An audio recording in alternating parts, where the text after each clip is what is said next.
Former crypto king Sam Bankman-Fried is forfeiting $11 billion in assets as he begins a 25-year prison sentence for fraud. In an ABC News exclusive, Bankman-Fried answered questions from behind bars, insisting he feels remorse. ABC News senior investigative correspondent Aaron Katersky has more.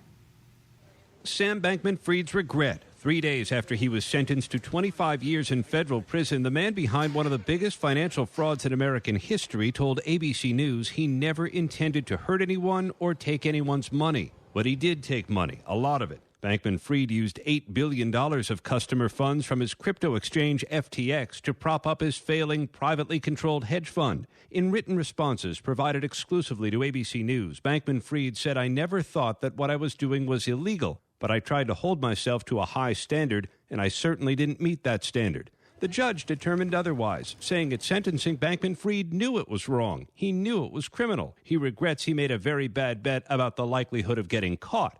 Bankman-Fried plans to appeal his conviction. He told us he does not believe he received a fair trial, writing a one-sided media frenzy and the defense's inability to get in critical evidence infected the whole process.